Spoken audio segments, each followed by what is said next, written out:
we have before us the opportunity to forge for ourselves and for future generations a new world order. This is Multipolarity, charting the rise of the new multipolar world order. Coming up this week. 1973. Beyond the war, we're hacking into the coming implications of the major energy crisis that's brewing as the last tankers to leave the Gulf trumble into the ports of Europe. From Volkswagen to venture capital, we'll be charting what life looks like with oil at $150 or $200 a barrel. Energy lockdowns, rationing, bond crises, all of these are being whispered in the press right now, as much as our leaders dare.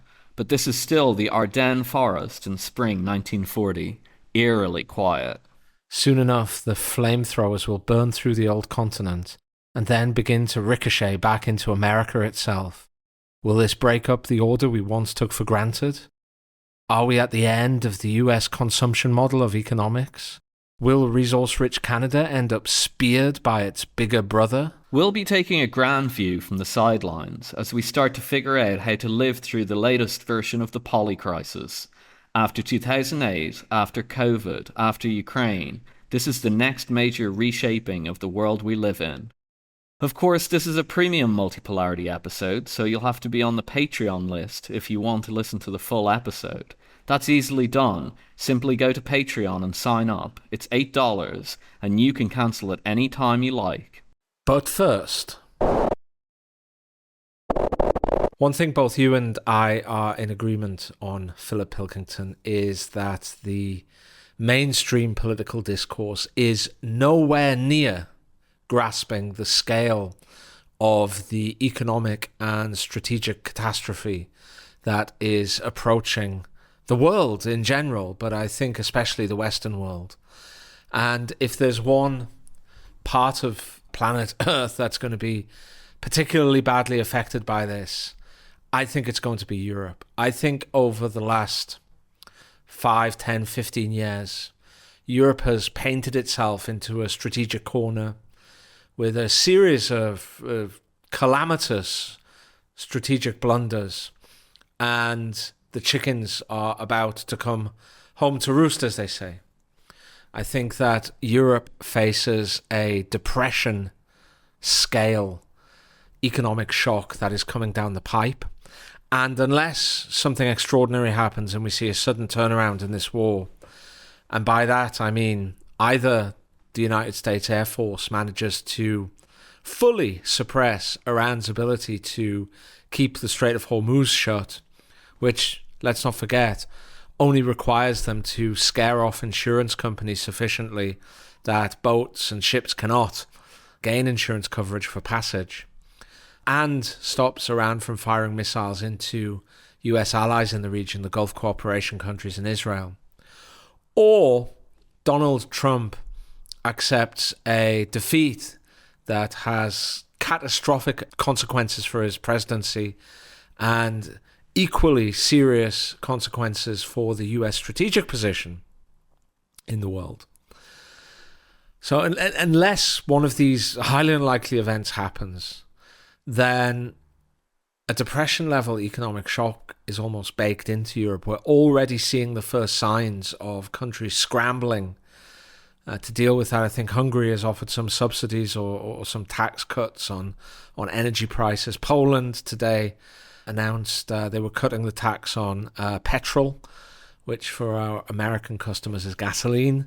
And ultimately, they're already starting to deal with this. But the problem is they're viewing it as if it's going to be just high oil prices, which is going to filter through into higher prices at the petrol pump and perhaps, higher costs elsewhere in the country because, energy prices filters through into almost everything. But no, it's going to be much worse than that. There are a series of cascading chains linked to the closure of the Strait of Hormuz that involve the viability of the cheap clothing manufacture industry, which use artificial materials primarily, all of which are drawn from various cracks of crude oil. It's going to involve fertilizers, as we know. It's going to involve the metals industry, because people might not know this, but there's a fairly large aluminium industry. I think 7% of the global aluminium production comes from that region. It's going to involve things like copper, because sulfuric acid is crucial in the process of extracting copper from ore. And sulfuric acid comes from high sulfur cracks of crude oil, which itself is in the Gulf. And things like medical supplies, which are wrapped in these plastics, which are made from petrochemicals of various types. It's going to filter through in a series of cascading events, and these cascading events are going to overwhelm the fiscal defences of the European Union, which is already in a parlous state, because they never repaired their fiscal position after the global financial crisis. And then COVID came and made it even worse. Then you had the Russia-Ukraine war and their foolish response to that, which made it even worse again. And now we've got this, which is worse than all of them, and it's going to slam in at exactly that weak moment. And I think it's important really to open a discussion about this, because it's something that, while in our milieu, Philip, where we are hooked into the economics and geopolitical community on Twitter, where we see people talking about this, and they're talking about it like really seriously, and the mainstream or legacy media is simply not, and it's not entering the discourse. They haven't been able to grasp the scale of the catastrophe that's rolling toward them like black thunderous clouds from the horizon. And I think it's important to open a public discussion on this matter, Philip Pilkington, because this is starting to look really dire for Europe. They can't produce enough of their own crude oil and their own gas. They've cut off Russia as a supply. Now they've been cut off from Qatar and the rest of the Gulf. They're left reliant on gas from the United States. Donald Trump isn't happy with them, and even if he was, there's a chance he might impose export controls. I mean, this is really getting very serious indeed, Philip, and I think it's very important to start opening a public discussion on this. If nothing else, then to stimulate debate on the matter, because it's important, and Europe seems to be doing nothing about it. Yeah, reality's breaking through gradually. The Italian defense minister was out today saying that he'd seen things that made him not able to sleep at night. And he's referring to the looming energy and materials crisis that you're talking about. He doesn't mean he has a mirror in his bedroom, no? That's cruel. It reminds me, look, the whole thing reminds me of the beginning days of the pandemic, right? I was working in financial markets at the time. All these numbers, these kind of projections of case rates and deaths and all sorts of stuff was circulating around the kind of quantitative type of people that were working at the high levels of finance. Now, look, I'll come out and say it.